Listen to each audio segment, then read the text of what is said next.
आज बवाल film release हो चुकी है अमेजॉन प्राइम वीडियो पे। अब ये कितना बवाल करेगी, लेकिन हमें यकीन हमारा ये जो रिव्यू है शायद ये कुछ लोगों के लिए बवाल क्रिएट कर सकता है।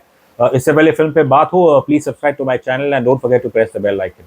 हाय friends, this is Mayur, you are watching beyond Bollywood plus. Today we will review the film Bawaal, जो कि अमेजॉन प्राइम वीडियो पे आज रिलीज हो चुकी है। इसमें मुख्य भूमिका वरुण धवन निभा रहे हैं, उनके साथ है जानवी कपूर। और इस फिल्म को डायरेक्ट किया है मशहूर डायरेक्टर नितेश तिवारी ने।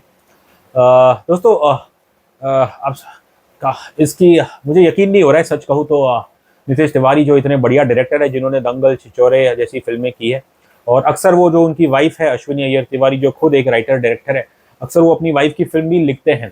और उनके द्वारा एक ऐसी फिल्म आना जो आपको बिल्कुल निराश करे, सच कहे तो ये यकीन नहीं होता। और खैर, जल्दी कहानी पे आते हैं। Bawaal is a story which is set in Kanpur. और यहाँ पे जो मुख्य कैरेक्टर है, एक प्रोफेसर है अजय, प्लेड बाय वरुण धवन, माफ करना, एंड उनकी बीवी Nisha, that's played by Janhvi Kapoor. अब इस कैरेक्टर अजय की मैं कहूँगा, इस कहानी के दो पहलू है, एक है प्रोफेशनल कॉन्फ्लिक्ट और दूसरी है पर्सनल। तो आइए सीधा हम पर्सनल पे आते हैं, जहाँ पे 10 महीने पहले अजय और निशा की शादी हुई थी। और जब लड़का लड़की को देखने आया था, जब लड़का और लड़की के बीच में बात हो रही थी, तब लड़की ने लड़के से जिक्र किया था कि मुझे मिर्गी है। उन्होंने एपिलेप्सी शब्द का इस्तेमाल किया। लेकिन उस वक्त शायद हमारे प्रोफेसर साहब निशा की ब्यूटी में इतने लॉस थे कि शायद उन्होंने इस बात को नज़रअंदाज कर दिया। लेकिन जो उनके चेहरे पे एक्सप्रेशन है, उससे तो देख के ही लगता है कि इन्हें एपिलेप्सी का मतलब ही नहीं पता। अब निशा उनसे कहती है कि उन्हें 10 साल पहले हुई थी, 10 साल से उन्हें एक बार भी हुई नहीं है। वो रेगुलर मेडिसिन खाती है, जिसके कारण टचवुड ये हुआ नहीं है। अब दोनों की शादी हो जाती है। अब दुर्भाग्य से सुहागरात से पहले ही निशा को मिर्गी के दौरे आ जाते हैं। अब इस चीज़ से हमारे अजय भैया उर्फ अज्जू भैया वो बहुत नाराज़ हो जाते हैं। और बस वो दिन था, और अब 10 महीने, करीब 10 महीने होने वाले हैं, उन्होंने अपनी पत्नी से वो ठीक से बात ही नहीं करते। ना ही उनको कभी उनके साथ वो बाहर गए हैं, ना ही उन्हें कभी कोई फूल लिया। इट्स एक बस एक दोनों एक कमरे में, कहूँगा एक जिंदा लाश की तरह है। बस ये भाई साहब सुबह जल्द अपने काम पे जाते हैं और अक्सर दारू पी के आते हैं और बस अपने रूम में जाके सो जाते हैं। अब बताइए ये कैसा रिश्ता है।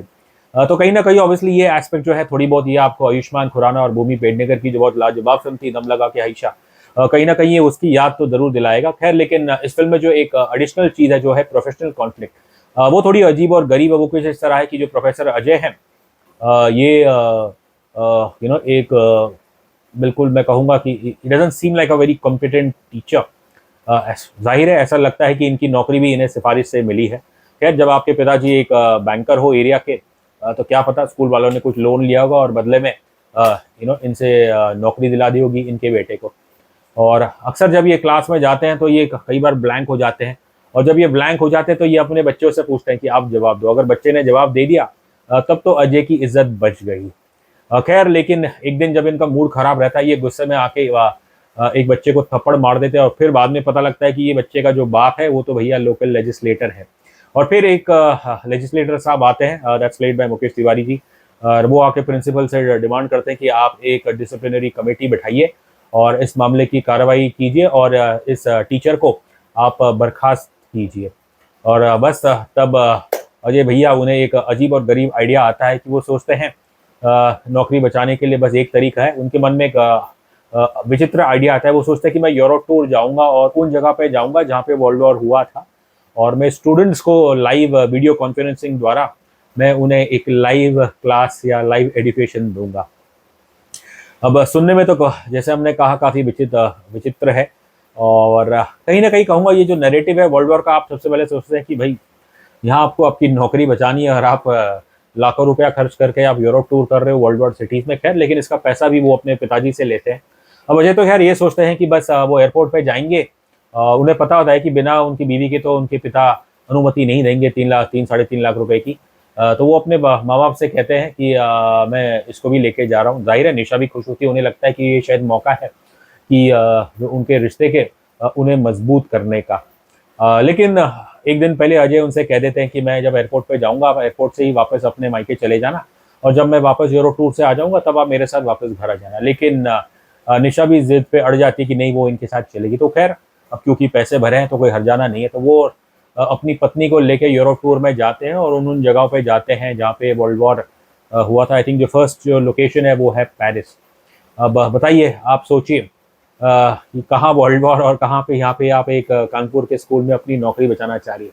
इन दोनों का क्या मेल है, आप सोचेंगे। और बतौर दर्शक आप शायद ये भी सोच सकते हैं कि is writer director Nitish Tiwari being a little insensitive over here. Okay, लेकिन आगे जब ये कहानी बढ़ती है तब आपको पता चलता है कि ये वर्ल्ड वॉर का जो सेटिंग की गई है, इसमें जो वर्ल्ड वॉर लोकेशंस का जो टूर किया है, वो बेसिकली ये दिखाने के लिए आप किया गया है कि वर्ल्ड वॉर में जो खासकर जो नाजी सोल्जर्स ने उन्होंने जो बहुत सारे अत्याचार किया, लाखों लोगों को मारा, जूस को मारा। और नीतीश तिवारी और उनके कैरेक्टर्स बेसिकली अजय को ये एहसास होना था कि वो कितने फॉर्चुनेट है कि वो अपनी ज़िंदगी में छोटी छोटी चीज़ को लेके बवाल करते हैं।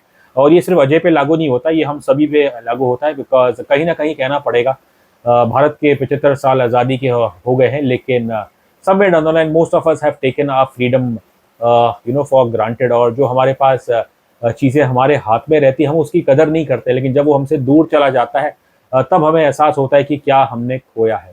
तो ऑब्वियसली वर्ल्ड वॉर द्वारा आई थिंक उस हिसाब से तो वो सेटिंग ठीक है। लेकिन कहीं ना कहीं in terms of narrative just the way this the screen play plays out, वो हमको बांध के नहीं रखता है। हाँ, जाहिर है कि कहानी जब ऑस्ट्रिच में आती है और नॉर्मंडी में, नॉर्मंडी में तो बहुत ही बड़ा ब्लड शेड हुआ था, बीच पे काफ़ी अलाइड सोल्जर्स मारे गए थे। और फिर ऑस्ट्रिच में जो जो हेल हुआ था, कॉन्सेंट्रेशन कैंप जो था, उसके बारे में तो खैर जिक्र ना ही करे तो बेहतर है। तो कहीं ना कहीं ऑब्वियसली इस ट्रिप द्वारा अजय को अपने अंदर का उन्हें इस चीज़ का एहसास होता है कि वो कितने लकी है। और दुर्भाग्य से जो लोग इस वॉर में और जो नाजी द्वारा मरे थे, वो इतने फॉर्चुनेट नहीं थे। तो खैर एक मैसेज के तौर पे तो ठीक है, लेकिन जिस अंदाज में ये नैरेटिव निकल के आता है वो हमें सच कहूँ तो बहुत ही निराश करता है। खैर आई थिंक एक अच्छी बात फिल्म की है कि जो परफॉर्मेंस की अगर मैं बात करूँ तो Varun Dhawan, it's a very sincere performance. और अजय का जो मैं कहूँगा एक नेचर है जो थोड़ा उसके अंदर एक बचकांडा है और एक एक सर्टन इमेच्योरिटी, अगर आप, इमेच्योरिटी तो नहीं कहूँगा, लेकिन वरुण धवन के जब आप उनसे अगर मिलते हैं तो उनके अंदर भी एक जोवियलपन है, थोड़ा सा शायद बचपनापन भी है। और वही चीज़ इस कैरेक्टर की रिक्वायरमेंट थी। लेकिन considering the fact that Varun has been struggling for the last few years, मेरे ख्याल से शायद उनकी लास्ट हिट तो सिर्फ if I am correct it was Badrinath Ki Dulhania, उसके बाद तो इन्होंने कोई हिट दी नहीं है। तो जब ऐसे टाइम पे आप स्ट्रगल कर रहे हो तो आप ऐसा सब्जेक्ट चूज करेंगे जो जिसका नैरेटिव मैं कहूँगा इतना खास नहीं, तो definitely I don't think it's a wise choice. हाँ, बस ये है, जैसे कि हमने जिक्र किया, ये कैरेक्टर और ये कहानी आपको दिखाती है कि कैसे you should learn to express gratitude to what you have. और हम छोटी छोटी चीज़ पे बवाल करते हैं, उसका हम रोना करते हैं। आई थिंक अजय की जो एक शुरुआत का आप देखेंगे, ये कैरेक्टर आर्क है, शुरू में जो ये कैरेक्टर है ये एक बिल्कुल दिखावटी है। और अजय एक लाइन का जिक्र भी करते हैं, क्योंकि उनके जो उनका जो एक मात्र दोस्त है वो अक्सर उनसे पूछता है कि तुम ये चीज़ें, कमाल की चीज़ें कैसे करते हो। वो अच्छे कपड़े पहनते हैं, हमेशा डार्क ग्लास में रहते हैं, बाइक वाइक चलाते हैं, पढ़ाते हैं और ऐसा अपने आप को प्रेजेंट करते हैं कि जैसे कि उनसे बेहतर तो कोई है नहीं। और अपने दोस्त से कहते हैं कि देख भाई, टैलेंट वैलेंट कुछ नहीं है, सिर्फ माहौल है, और वो माहौल क्रिएट करने में सक्षम है और सब्सटेंस नहीं है। तो कहीं ना कहीं कहना पड़ेगा, जो हमारे बॉलीवुड का हाल है पिछले 2.5-3 साल से, जहाँ पे अधिकतम फिल्में फ्लॉप हो गई है बिकॉज ऑफ बैड कंटेंट। लेकिन जब पीआर और मार्केटिंग की आती है तो प्रोड्यूसर्स, फिल्म स्टार्स अपनी फिल्मों को इस तरह बताते हैं कि जैसे कि लोग बेवकूफ़ बन जाएंगे और उसके माहौल में लोग खो जाएंगे। लेकिन पब्लिक भी बड़ी चालाक है, वो भी समझ गई है कि आप अपने दिखावटीपन से, आपके पीआर और मार्केटिंग से आप कोई दर्शक को थिएटर्स में नहीं ला सकते। सो मैं उम्मीद करता हूँ कि जो ईमानदारी इवेंचुअली जो अजय का कैरेक्टर रियलाइज करता है कि पहले वो दिखावटी था, और वैसी ही चीज़ हम उम्मीद करते हैं कि जो हमारा ये रिव्यू देखेंगे, खासकर जो इस फिल्म से जुड़े हुए लोग हैं, वो हम पे कोई आरोप ना लगाए। हमने तो ये बिल्कुल ईमानदारी से हमने इस फिल्म का रिव्यू दिया है। सो मैं उम्मीद करता हूँ कि जो ईमानदारी अजय इवेंचुअली दिखाते हैं वही ईमानदारी हमने भी है। And I hope the makers of Bawaal इस चीज़ को रिस्पेक्ट करेंगे। Janhvi Kapoor, she is always been someone who have admired. मुझे हमेशा उन्हें देख के लगता है कि शी इज़ समवन जिसके एक लिमिटेशंस है, लेकिन वो अपने लिमिटेशंस में कमाल करती है। अब ये जो कैरेक्टर है निशा, शुरू में ऑब्वियसली ज़्यादा बोलती नहीं, और इन्हें खैर मिर्गी तो है ही इन्हें। और फिर मतलब जब ये जर्नी चालू होती है तो तब इन्हें कुछ खुशी के पल मिलते हैं, लेकिन फिर वहीं पे हस्बैंड वाइफ के झगड़े फिर से हो जाते हैं।